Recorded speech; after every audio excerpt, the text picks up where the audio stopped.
मराठा इतिहास के अध्ययन में हमने अपने पहले अंक में मराठा साम्राज्य के उद्भव और विकास का अध्ययन किया था और देखा था कि किस प्रकार से शिवाजी ने एक सशक्त साम्राज्य की नींव डाली। वो हिंदू धर्मोद्धारक के रूप में और गो ब्राह्मण प्रतिपालक के रूप में उन्होंने कैसे अपनी भूमिका अदा की थी। तो साथियों, कुछ जो शिवाजी से जुड़े महत्वपूर्ण प्रसंग हैं उन्हें भी मैं साझा करूंगा। उसी क्रम में एक प्रसंग है कि जब उनके पिता शाहजी भोसले बीजापुर के सुल्तान के पास, सुल्तान के दरबार में अपने पुत्र शिवाजी के साथ उपस्थित हुए। और चूँकि आप जानते हैं कि शाहजी भोसले वो अहमदनगर बीजापुर में एक जागीरदार के रूप में उनकी भूमिका होती थी, तो अधिकांश समय वो अपने पुत्र से दूर रहते थे और पुत्र के स्वाभिमानी और आत्म प्रतिष्ठा वाले व्यवहार को नहीं जानते थे। अतः जब वो बीजापुर के सुल्तान के समक्ष प्रस्तुत हुए तो उन्होंने 3 बार झुक करके सुल्तान को जो है नमस्कार किया, अभिवादन किया और अपने पुत्र को भी इशारा किया कि वो भी सुल्तान का अभिवादन करे। लेकिन आत्म स्वाभिमान और आत्म प्रतिष्ठा से भरे शिवाजी ने ये नहीं किया। जब दोबारा पिता ने पुनः इशारा किया तो वो जो है दरबार से सीधे लौटे और जो है वहाँ दरबार छोड़कर चले गए। अर्थात वो एक आत्म स्वाभिमान से प्रेरित, आत्म प्रतिष्ठा से प्रेरित युवा के रूप में शिवाजी थे और पिताजी के इस व्यवहार से वो असंतुष्ट हुए। एक और कहानी, एक और प्रसंग है जो अच्छा लगेगा। शिवाजी अत्यंत न्यायप्रिय व्यक्ति थे और उनका न्याय बहुत त्वरित होता था, तुरंत निर्णय करते थे। जब वो 16 वर्ष की अवस्था में थे तभी एक जो है गांव के सरपंच ने एक विधवा की इज्जत लूट ली थी और विधवा ने जो है शिवाजी के समक्ष आकर के न्याय की गुहार की थी। जब उन्होंने पूरा प्रसंग जाना और समझा तो उन्होंने तुरंत जो है उस सरपंच को दरबार में बुला लिया। यद्यपि सरपंच बड़ा रसूख वाला व्यक्ति था, भारी और घनी मूछे रखाए हुए था, कद काठी में बहुत बड़ा था, और फिर भी शिवाजी ने तुरंत अपना फैसला सुनाया कि जो स्त्रियों का सम्मान नहीं कर सकता उसे जो है दंड गंभीर दिया जाना चाहिए। और उन्होंने कहा कि इस सरपंच के हाथ और पैर काट करके इसके शरीर से पृथक कर दिया जाए, क्योंकि जो स्त्री का सम्मान नहीं कर सकता वो उसको इसी प्रकार के दंड मिलने चाहिए। तो ये दूसरा हमारा प्रसंग है साथियों। आप सभी जानते हैं कि हमने पहले अंक में बताया भी था कि शिवाजी के 2 राज्याभिषेक हुए थे। पहला राज्याभिषेक 6 जून 1674 को रायगढ़ के किले में काशी के विद्वान पंडित गंगा भट्ट या विश्वेश्वर भट्ट ने करवाया था। और कुछ लोग ये भी कहते हैं कि जो है प्रारंभ में गंगा भट्ट शिवाजी के राज्याभिषेक के लिए तैयार नहीं थे, किंतु जब शिवाजी ने हिंदू पातशाही की बात रखी और जो है उनसे आग्रह किया तो वो जो है राज्याभिषेक के लिए तैयार हुए। कुछ लोग ये भी कहते हैं, किंवदंतियाँ प्रचलित हैं कि गंगा भट्ट ने अपने पैर के अंगूठे से शिवाजी का राज्याभिषेक किया, यद्यपि इतिहास में कहीं भी इसका उल्लेख नहीं मिलता है। इस अवसर पर जब उनका प्रथम राज्याभिषेक हुआ तो उन्होंने जो है अपने वैदिक रीति रिवाजों से ये राज्याभिषेक कराया था। और ये एक और प्रसंग यहाँ से जुड़ता है कि शिवाजी वस्तुतः वो मेवाड़ के राणा परिवार से ही जुड़े थे, वो राणाओं के वंशज थे। जब जो है अलाउद्दीन खिलजी ने मेवाड़ पर आक्रमण किया है, तब जो है वहाँ के एक जो राणा वो आकर के महाराष्ट्र में बस गए और उन्हीं वंश परंपरा में शिवाजी का वंश जोड़ा गया। कुछ इतिहासकार इससे जोड़ते हैं। जो फिर क्या हुआ कि हिंदू पद पातशाही के तहत शिवाजी का मानना था कि सभी हिंदू एकजुट हो और जो विदेशी सत्ता है, मुगल सत्ता हो या जो है अफगानों की सत्ता हो या सुल्तानों की सत्ता हो, तुर्कों की सत्ता हो, सबको भारत से बाहर किया जाए।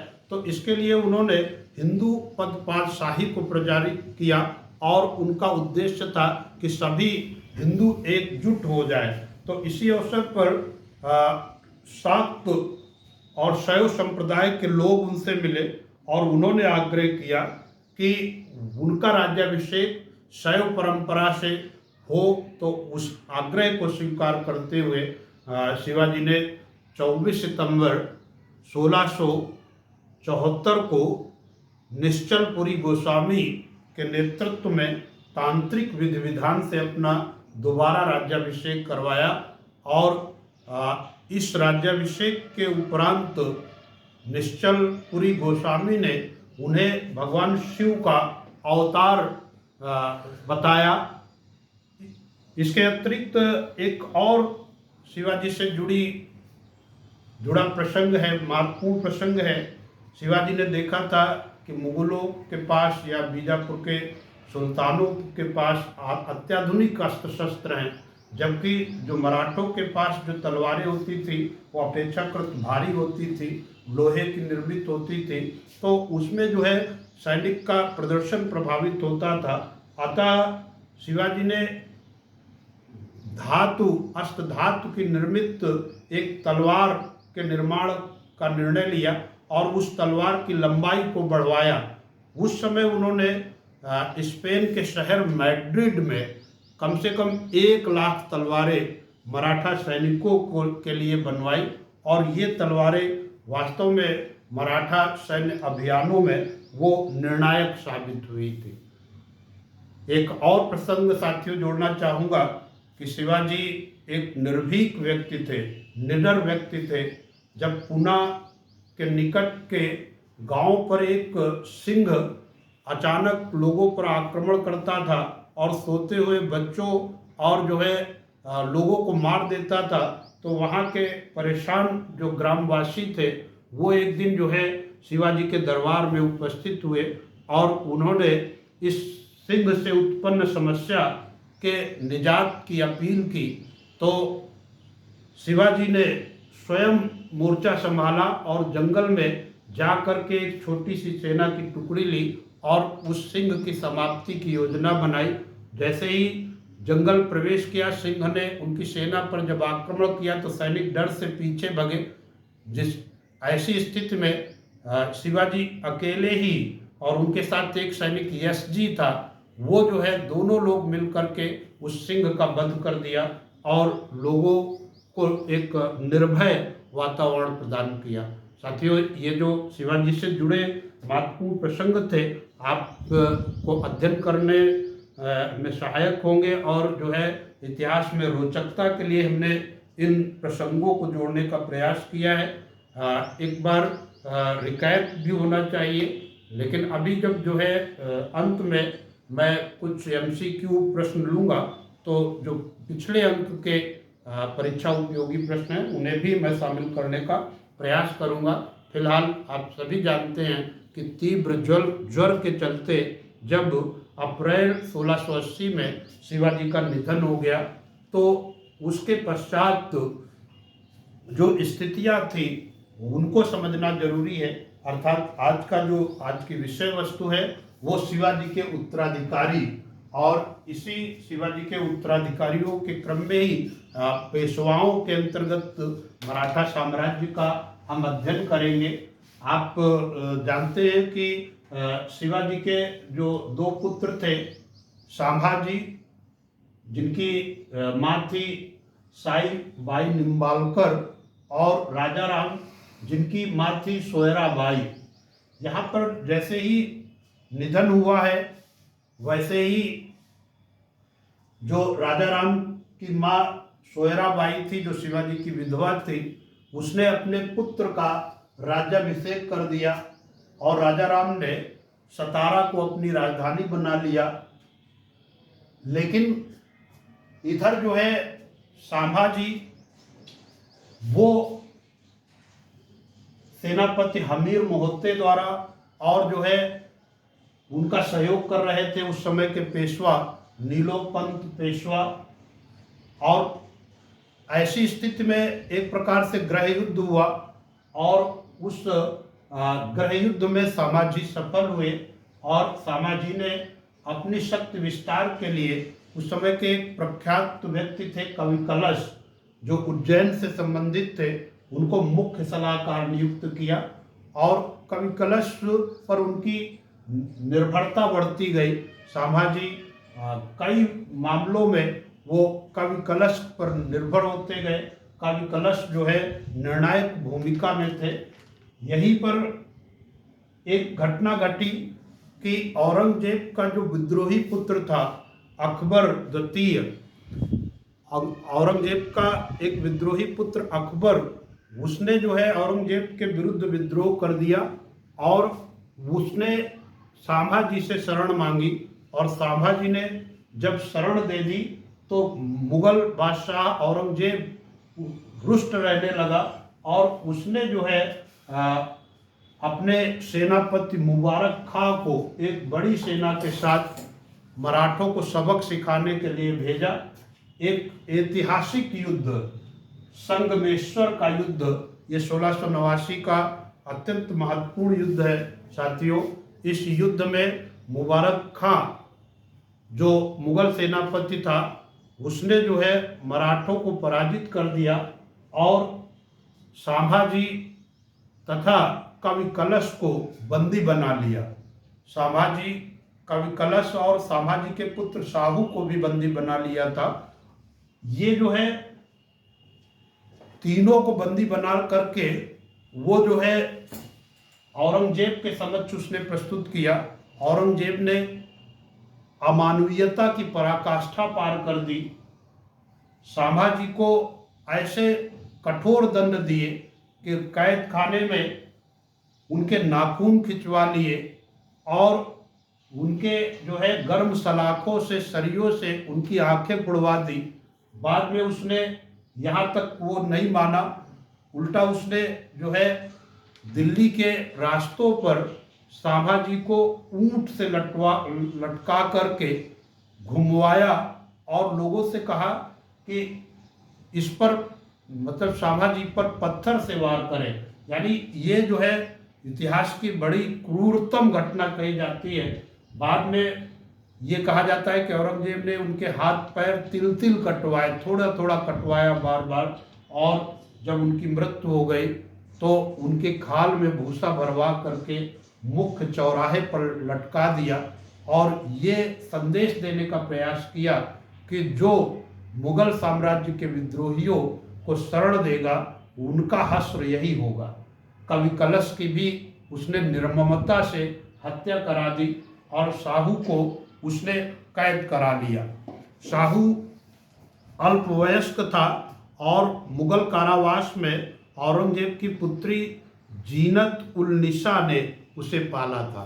शाहू को, ये महत्वपूर्ण बिंदु है, आप लिख सकते हैं, पुत्री औरंगजेब की पुत्री जीनत उल निसा ने उसे पाला था।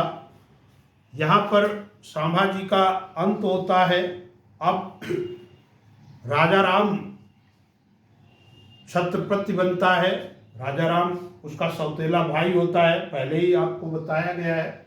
राजा राम 1689 से 1700 तक छत्रपति के पद पर रहता है और वो जानता है कि जो है औरंगजेब यानी मुगल सेनाएं उसको शांति से नहीं रहने देगी। अतः वो उसने अपनी राजधानी रायगढ़ से स्थानांतरित करके सतारा कर ली और वहाँ पर उसने मराठा साम्राज्य को बनाए रखने के हर संभव प्रयास किया। यद्यपि मुगलों की शक्ति के चलते और मुगलों के आतंक के चलते वो साम्राज्य विस्तार में अपना महत्वपूर्ण योगदान नहीं दे सका, किंतु फिर भी जो उसे साम्राज्य सामाजी द्वारा मिला था उसे बनाए रखने में वो सफल रहा। उसने जो है एक महत्वपूर्ण व्यक्ति थे प्रहलाद निराजी और दूसरे रामचंद्र पंत जैसे राजनीतिज्ञों का सहयोग प्राप्त कर रखा था। वो जो है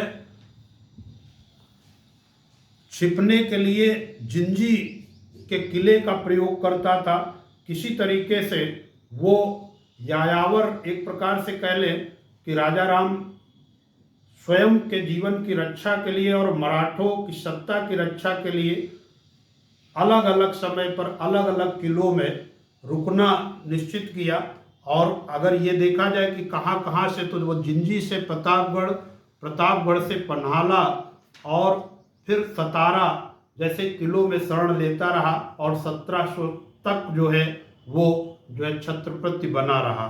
इसके पश्चात जब राजा राम की मृत्यु हो गई तो फिर जो है उसकी जो विधवा थी ताराबाई का इतिहास महत्वपूर्ण है। ये मराठा वीरांगनाओं में ताराबाई का अत्यंत सम्मान के साथ नाम लिया जाना चाहिए। ताराबाई ने अपने अल्पवयस्क पुत्र 4 वर्षीय पुत्र था शिवाजी द्वितीय के नाम से उसने छत्रपति बना दिया और शिवाजी द्वितीय की मुख्य संरक्षिका बन गई।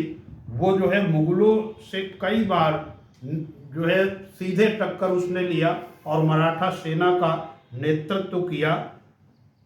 भारतीय इतिहास में वीरांगना ताराबाई का नाम सदैव अजर अमर रहेगा। यहाँ पर एक और प्रसंग जोड़ना चाहूँगा कि जब औरंगजेब की मृत्यु हो गई 1707 में, तो औरंगजेब के पुत्र ने साहू जी को रिहा कर दिया और उसका मानना था, वो एक षड्यंत्र के तहत उसने रिहा किया था कि साहू जब पहुँचेगा तो मराठाओं के बीच गृह युद्ध प्रारंभ हो जाएगा और जिसका लाभ मुगलों को मिलेगा। जब साहू जी वहाँ पहुँचा तो उसने देखा कि उसकी चाची ताराबाई शिवाजी द्वितीय को छत्रपति बना करके स्वयं शासन कर रही है।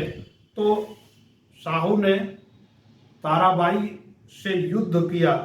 खेड़ा नामक युद्ध अत्यंत महत्वपूर्ण है।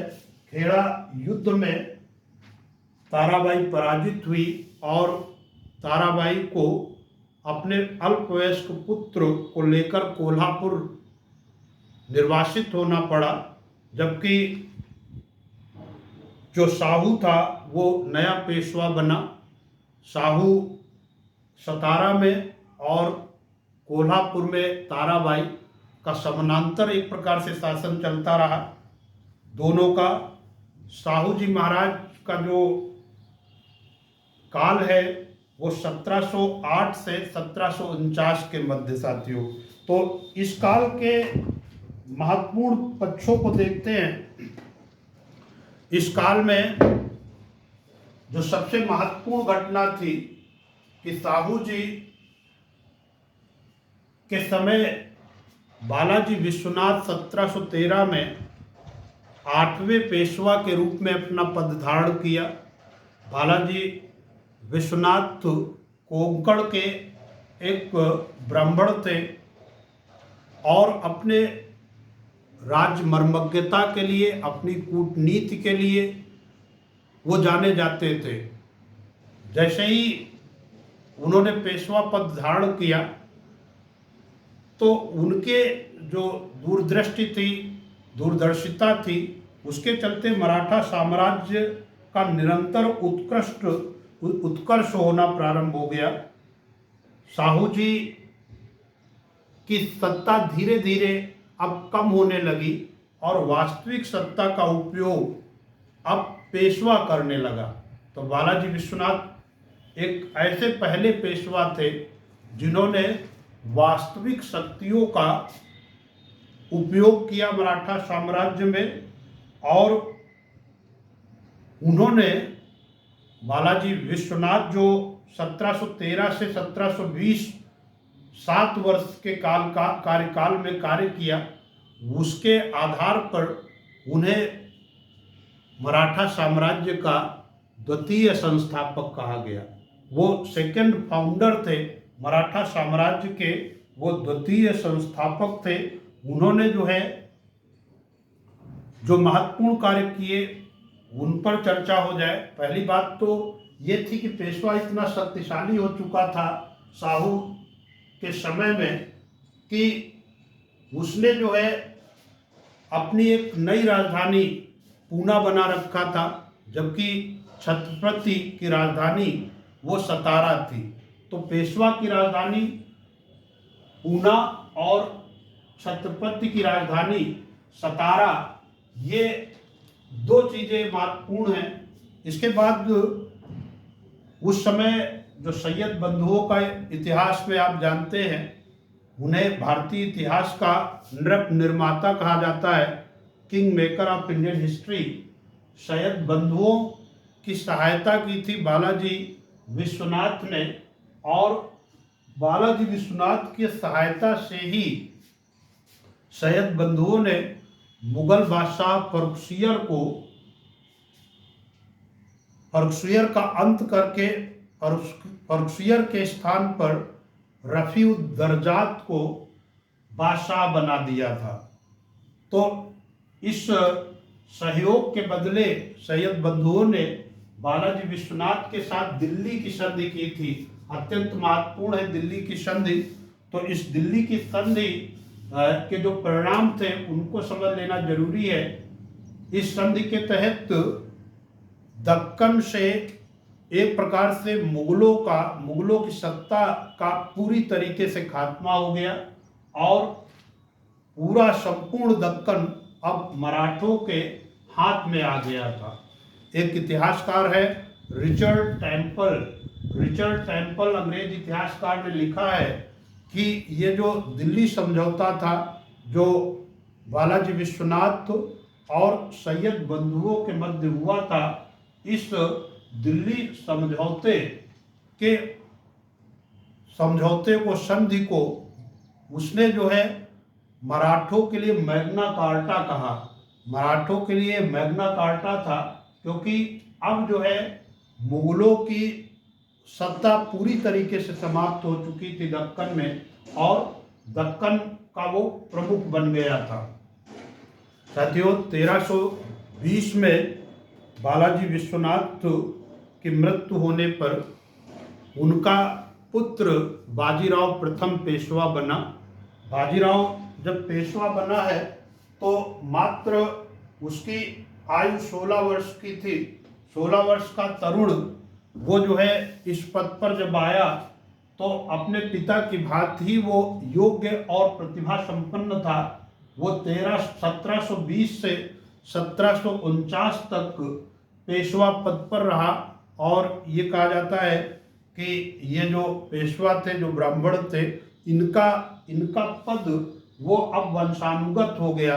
बाजीराव प्रथम के समय से ही वो वंशानुगत हो गया, और इस समय छत्रपति जो साहू जी थे वो केवल एक सांकेतिक मुखिया के रूप में थे मराठा साम्राज्य के, और वास्तविक शक्तियों का प्रयोग पिता की भांति बाजीराव प्रथम भी कर रहा था। जैसे आप जानते हैं कि भारत जैसी संसदीय शासन प्रणाली में राष्ट्रपति वो सांकेतिक कार्यपालक होता है, राष्ट्र का राष्ट्राध्यक्ष होता है, और वास्तविक शक्तियों का प्रयोग वो प्रधानमंत्री और उसकी मंत्रिपरिषद करती है। उसी प्रकार ये स्थिति हो गई अब कि जो छत्रपति साहू जी था वो सांकेतिक मुखिया था मात्र मराठा साम्राज्य का। वास्तविक शक्तियाँ पेशवा बाजीराव प्रथम करने लगा था। उसने 40 युद्ध लड़े और 40 युद्धों में वो अपराजेय रहा। उसके 40 युद्धों में अपराजेय रहने के कारण ही इतिहासकारों ने उससे लड़ाकू पेशवा की संज्ञा दी है। वो लड़ाकू पेशवा के नाम से वो इतिहास में ख्याति प्राप्त किए हुए हैं। कुछ घटनाएं, कुछ युद्ध, उनका हम जिक्र करते हैं। बाजीराव प्रथम के समय मुगलों की सत्ता और कमजोर हो चुकी थी। अतः बाजीराव प्रथम ने आह्वान किया था छत्रपति साहू जी से कि आओ हम पुराने वृक्ष, जो मुगल रूपी इस पुराने वृक्ष, जो ये जर्जर वृक्ष है, इसके तने पर प्रहार करें, शाखाएं तो स्वतः गिर जाएंगी। तो इसके प्रति उत्तर में आओ हम पुराने वृक्ष के तने पर प्रहार करें, शाखाएं तो स्वतः गिर जाएंगी और मराठा पताका अटक से कटक तक फहराएगी। यानी कहने का तात्पर्य ये है कि अटक जो अफगानिस्तान में, आज का अफगानिस्तान वो अटक का सीमा है, वो जो है अफगानिस्तान के क्षेत्र से लेकर के पूर्वी भारत उड़ीसा तक कटक के क्षेत्र तक वो फहराएगी। तो इस पर साहू जी ने प्रत्युत्तर में कहा था कि आप निश्चित रूप से मराठा पताका को हिमालय के पार गाड़ देंगे, आप निश्चित रूप से मराठा पताका को हिमालय के पार गाड़ देंगे, क्योंकि आप योग्य पिता के योग्य पुत्र हैं। और साथियों, एक और घटना में साझा करूंगा कि जो बाजीराव प्रथम एक तरुण पेशवा था, जब 20 वर्ष की अवस्था में था, तभी वो जो है 500 घुड़सवारों के साथ उसने दिल्ली पर धावा बोला था। और दिल्ली पर जब उसने 29 मार्च 1937 को जब धावा बोला, तो वो जो है 3 दिन तक दिल्ली में अपने घुड़सवारों के साथ जो है भ्रमण करता रहा। और मुगल बादशाह इतना डर गया कि वो जो है दिल्ली छोड़ने का निर्णय ले लिया। मोहम्मद शाह रंगीला ने कहा कि अब दिल्ली छोड़ करके ही हम सुरक्षित रह सकते हैं। यानी मराठों की शक्ति इस समय इतनी ऊपर हो गई थी कि मुगलों की राजधानी में भी वो जो है निर्भीक होकर के बाजीराव पेशवा अपना प्रदर्शन करता था। तो साथियों, बाजीराव प्रथम जो है आप कह सकते हैं जो लड़ाकू पेशवा है, वो संपूर्ण हिंदुत्व की शान है, संपूर्ण भारत की शान है। इसी क्रम में मैं बढ़ूंगा आगे। जब जो है बुंदेल शासक राजा छत्रसाल ने सहायता मांगी है बाजीराव प्रथम से, क्योंकि बुंदेल शासक राजा छत्रसाल वृद्ध थे और वो जो है जानते थे कि मुगलों से युद्ध करना उनके लिए अब संभव नहीं है और मुगलों को पराजित वो नहीं कर सकते। तो उन्होंने अपने भाई तथा अपने पुत्र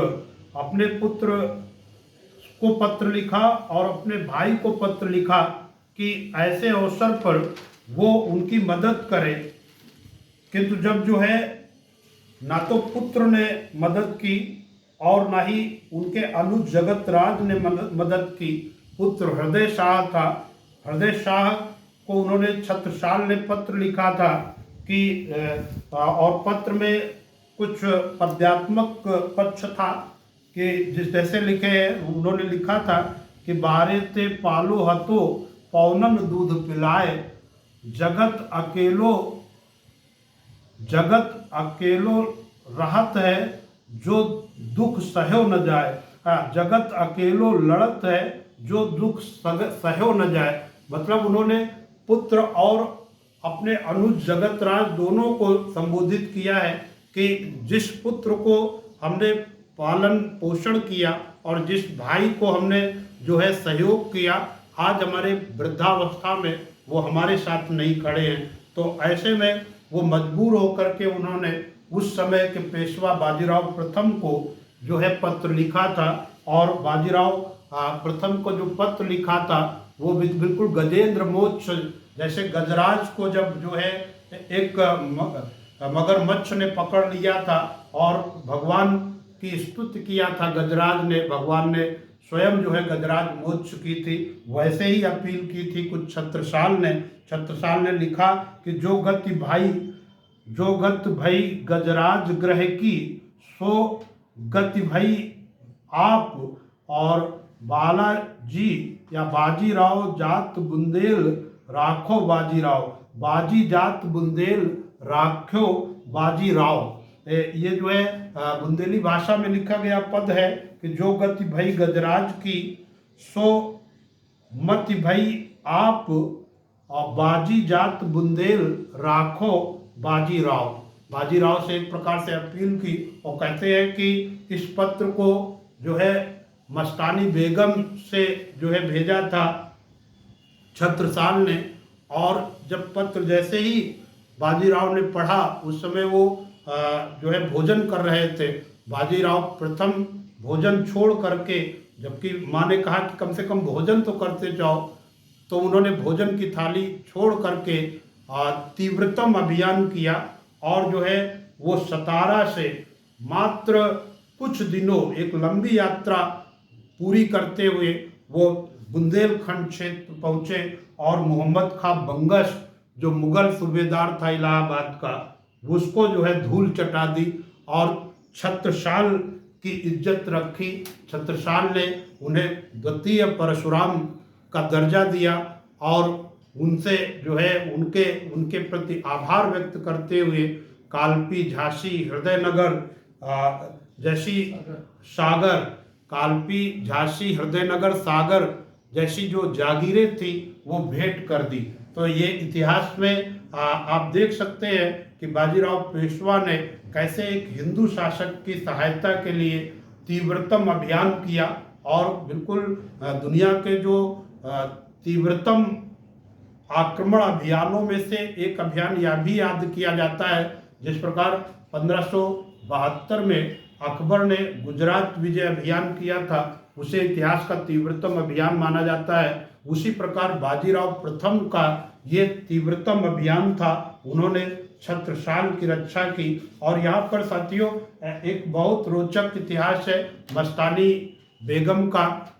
मस्तानी बाजीराव फिल्म आप सभी ने देखी होगी। ये जो है मस्तानी की भूमिका में दीपिका पादुकोण है, जबकि जो है बाजीराव प्रथम की भूमिका में लड़ाकू पेशवा की भूमिका में रणधीर कपूर है। यद्यपि उस फिल्म में कुछ ऐतिहासिक तथ्यों से भी छेड़छाड़ की गई है, लेकिन फिल्म जो है मनोरंजन से जुड़ी होती है और इतिहास हमें कुछ सिखाता है, तो साथियों इतिहास से सीखना भी चाहिए।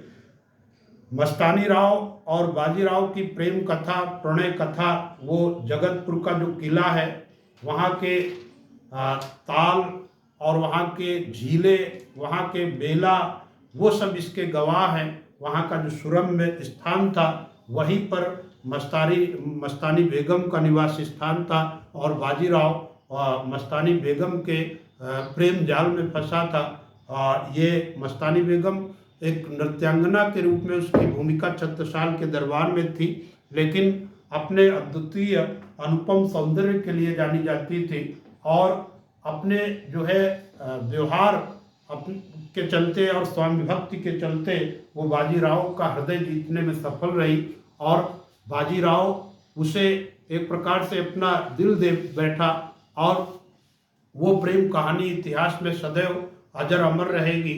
मस्तानी बेगम और जो है बाजीराव के प्रेम को यद्यपि बाजीराव की माँ ने कभी स्वीकार नहीं किया, किंतु फिर भी इतिहास में ये जो प्रणय कथा है, ये प्रेम कथा है, सदैव याद रखी जाएगी। बाजीराव का एक पुत्र जो मस्तानी बेगम के गर्भ से उत्पन्न हुआ था वो जो है कृष्ण राव है और उसका नाम मस्तानी बेगम ने शमशेर बहादुर रखा था। उसने तृतीय पानीपत के तृतीय युद्ध में मराठाओं का सहयोग किया था और मराठा सरदार के रूप में उसने भाग लिया था और वहीं पर जो वो वीर गति को प्राप्त हुआ था साथियों। तो ये मस्तानी बेगम की कथा आपको मैंने साझा किया। यहाँ पर और कुछ महत्वपूर्ण पक्ष हैं जिन्हें समझ लेना चाहिए। बाजीराव प्रथम के समय जो एक महत्वपूर्ण घटना घटी थी वो ये है कि मराठा परिसंघ का निर्माण। बाजीराव प्रथम ने एक मराठा परिसंघ का निर्माण कर दिया था, क्योंकि मराठा साम्राज्य अत्यंत विस्तृत हो चुका था और ऐसे में मराठा साम्राज्य को जैसे शिवाजी ने 3 प्रांतों में बांटा था, वैसे ही बाजीराव प्रथम ने इन्हें 5 भागों में बांटा। उसमें जैसे पूना का क्षेत्र वो सीधे पेशवाओं के अधीन था, यानी केंद्रीय प्रशासन के अधीन रखा गया। बड़ौदा में गायकवाड़ नियुक्त कर दिए गए। और इसके बाद ग्वालियर में सिंधिया का पूरा इतिहास है, 1857 की क्रांति से भी जुड़ा है। और यही सिंधिया परिवार है जिससे माधवराव सिंधिया जैसे लोग जुड़े थे। ज्योतिरादित्य सिंधिया जो आज सांसद हैं वो इसी राज परिवार से जुड़े हैं। इसी प्रकार इंदौर में होलकर और नागपुर में भोसले ये राज्य स्थापित हो गए। ये परीक्षा उपयोगी तथ्य है। मराठा परिषद का निर्माण करने वाला पेशवा था बाजीराव प्रथम। उसने जो है इन राज्यों का निर्माण किया था। और जब मराठा केंद्रीय शक्ति कमजोर हुई है तो यही राज्य स्वतंत्र हुए थे बाद में इतिहास में। उसका इतिहास आगे बताया जाएगा। मैंने पहले ही कहा था कि 40 युद्धों में जो है उसने भाग लिया था लड़ाकू पेशवा बाजीराव प्रथम ने, और किसी भी युद्ध में वो हारा नहीं था, यानी अपराजेय योद्धा के रूप में। जैसे भारतीय इतिहास में हेमू का नाम प्रसिद्ध है अपराजेय योद्धा के रूप में, वैसे ही जैसे मलिक काफूर का नाम वो अपराजेय योद्धा के रूप में प्रसिद्ध है, वैसे ही बाजीराव प्रथम भी एक अपराजेय योद्धा के रूप में वो जाना जाता है।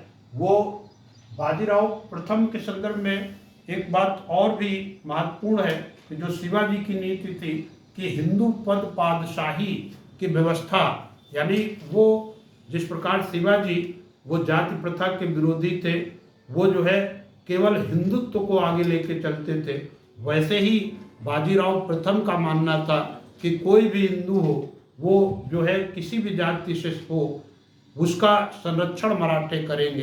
तो हिंदू पद पादशाही का उद्देश्य यही था कि विदेशी ताकतों को देश से बाहर करना, चाहे वो मुगल हो, तुर्क हो या अंग्रेज, इन सभी को बाहर करना उसका प्रमुख उद्देश्य था। और मराठों की शक्ति वास्तव में उस समय इतनी थी कि वो जो है इन सब शक्तियों का अंत कर सकते थे। तो बाजीराव प्रथम के बाद जो है और जो महत्वपूर्ण बातें हैं, थोड़ा सा और पॉइंट मैं जोड़ दूं। बाजीराव की जो पत्नी थी काशीबाई, उससे 2 संतान हुई थी, बालाजी बाजीराव और एक विश्वास राव। बालाजी बाजीराव बाद में पेशवा बनते हैं। और मस्तानी बेगम के गर्भ से कृष्ण राव का जन्म हुआ था, जिसका नाम शमशेर बहादुर मस्तानी बेगम ने रखा था, जबकि पिता बाजीराव प्रथम वो कृष्ण राव के नाम से पुकारता था। तो यहाँ पर जब 1749 में जब निधन हुआ है बाजीराव प्रथम का, तो उसके बाद जो पेशवा बना वो बालाजी बाजीराव था। बालाजी बाजीराव 1740 में जब बालाजी प्रथम की मृत्यु हो गई, बाजीराव प्रथम की मृत्यु हो गई, तो उसका पुत्र बालाजी बाजीराव जो उसकी रानी काशी बाई के गर्भ से उत्पन्न हुआ था, बड़े पुत्र होने के चलते क्योंकि ये पद वंशानुगत हो गया था, अतः बालाजी बाजीराव अगला पेशवा बना। 1740 से 1761 तक उसने हिंदू पद पातशाही के सिद्धांत को आगे बढ़ाया और उसके चलते अब इसके काल में मराठा साम्राज्य अपने शिखर पर पहुंच गया। मराठा साम्राज्य अब चरमोत्कर्ष पर था, सबसे शीर्ष पर पहुंच गया था। अब अफगानिस्तान का लगभग संपूर्ण भाग अब मराठा राज्य के अधीन था। उत्तर भारत में विजय अभियान की पताका पहले ही बाजीराव प्रथम ने फहरा दी थी और पंजाब, गुजरात, मालवा इन सभी क्षेत्रों को जीत लिया था। दक्कन का पूरा हिस्सा तो पहले ही बालाजी विश्वनाथ के समय से ही मराठों का हो चुका था। अब जो है बालाजी बाजीराव ने साम्राज्य विस्तार में और भूमिका निभाई। साम्राज्य चरमोत्कर्ष पर पहुंच गया। बालाजी बाजीराव का एक छोटा भाई था चिम्माजी, उसका पुत्र सदाशिव राव भाऊ, वो अब उसकी भूमिका अत्यंत महत्वपूर्ण हो चुकी थी। मराठा सैन्य अभियानों का वो नेतृत्व करने लगा था और इसी नेतृत्व के चलते जो उसने आरंभिक काल में सफलताएं प्राप्त की थी, उससे सदाशिव राव भाऊ एक अहंकारी व्यक्ति हो चुका था। यहाँ पर जब मराठे अफगानिस्तान से अहमद शाह अब्दाली और उसकी सेनाओं को खदेड़ने में सफल रहे, उन्हें मध्य एशिया की ओर ढकेल दिया, तो यहाँ पर की स्थिति जो थी उसमें सदाशिव राव भाऊ अन्य हिंदू शासकों जैसे जाट शासक उस समय था सूरजमल, या पंजाब के जो शासक थे या सिख थे, उनको अपने साथ नहीं कर सका। राजपूत भी जो है उसके अहंकारपूर्ण व्यवहार और कभी कभी जो मराठों की लूटपाट की नीति होती थी, तो उसके चलते वो सब असंतुष्ट रहने लगे थे। ऐसी स्थिति में अहमद शाह अब्दाली ने देखा कि यहाँ पर मराठों के सहयोग में अन्य हिंदू शासक नहीं खड़े होंगे, जबकि अहमद शाह अब्दाली जब सेना लेकर के, एक बड़ी सेना लेकर के भारत आया, तो मुस्लिम शासक जो भारत के थे वो सब उसका सहयोग करने लगे और एक उद्देश्य निर्धारित कर दिया कि काफिरों का अगर वध करने में अहमद शाह अब्दाली आगे बढ़ेगा तो जितने भी मुस्लिम राज्य हैं भारत के, वो उसकी ओर से लड़ेंगे। दूसरी ओर हिंदू एकजुट नहीं थे।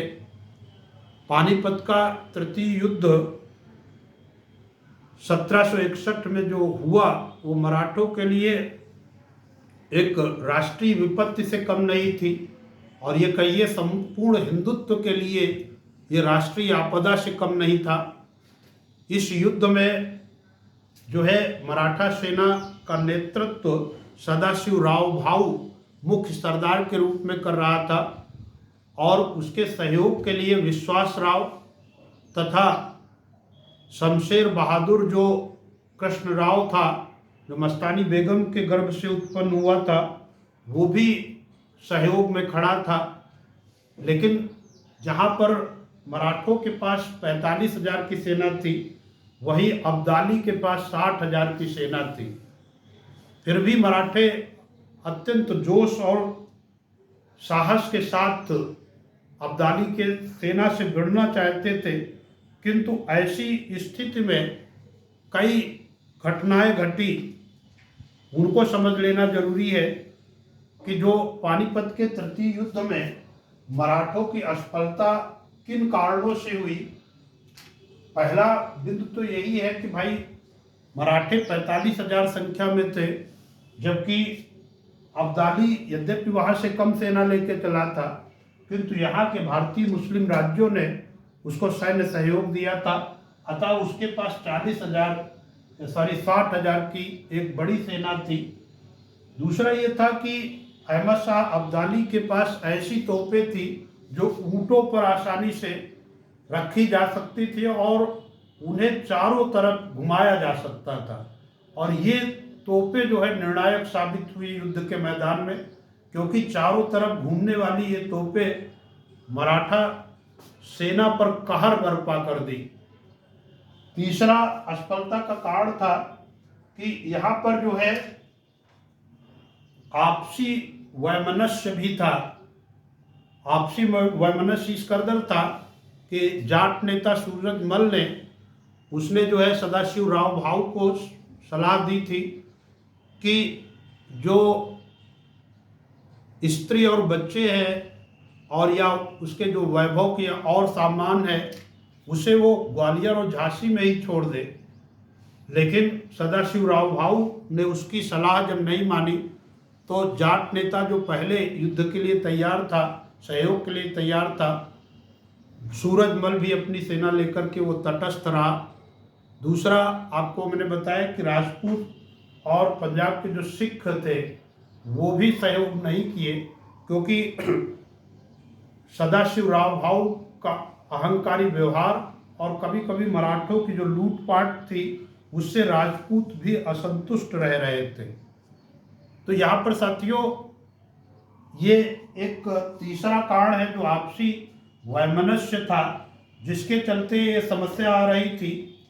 तीसरा एक महत्वपूर्ण कारण ये था कि मुस्लिम राज्यों ने, जैसे बीजापुर का सुल्तान भी वो मराठों के विरुद्ध था और उसने अपनी सेना वहाँ पर लगा दी थी जहाँ जो है मराठों के शिविर के लिए रसद आपूर्ति सुनिश्चित हो रही थी। अब जब रसद आपूर्ति नहीं हुई और घोड़ों के लिए चारा नहीं मिला तो मराठा शिविर में भूख से सैनिक मरने लगे और घोड़े जो है चारा के बिना मरने लगे।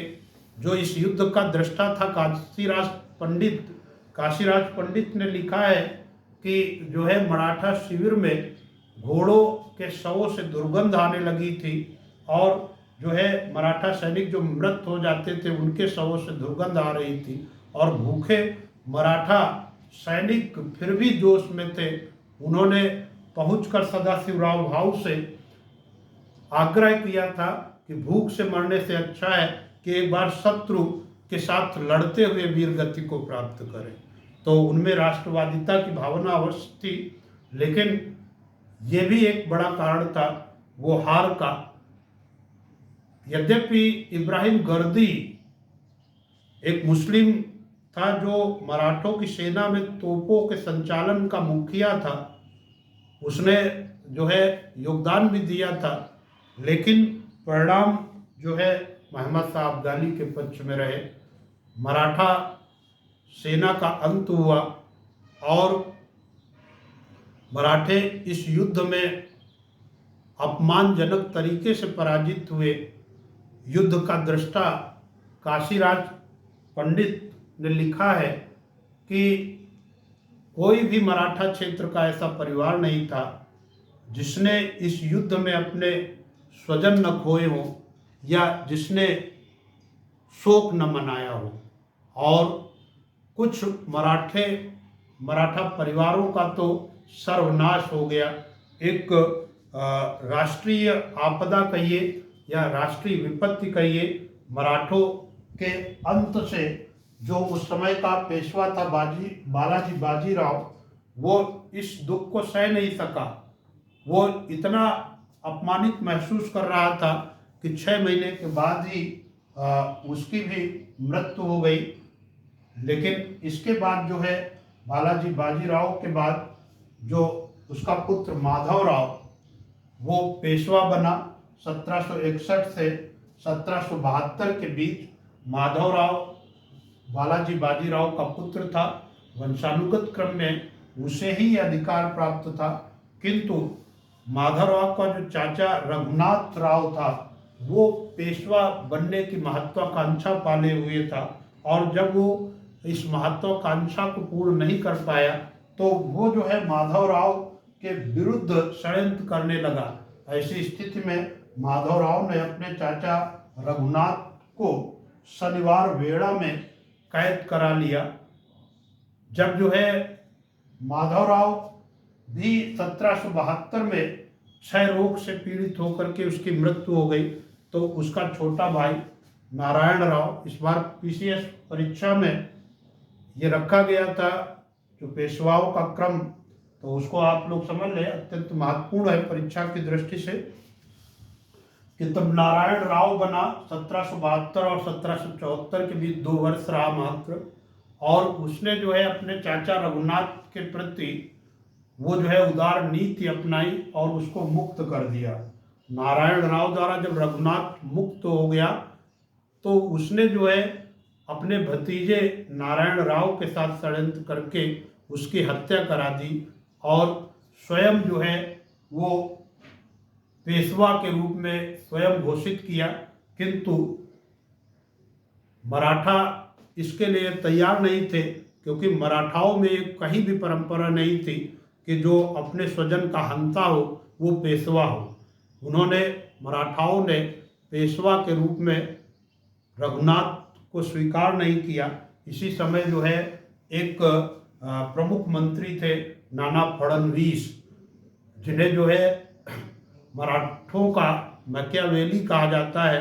एक अंग्रेज इतिहासकार ने उन्हें मराठों का मैकियावेली कहा है।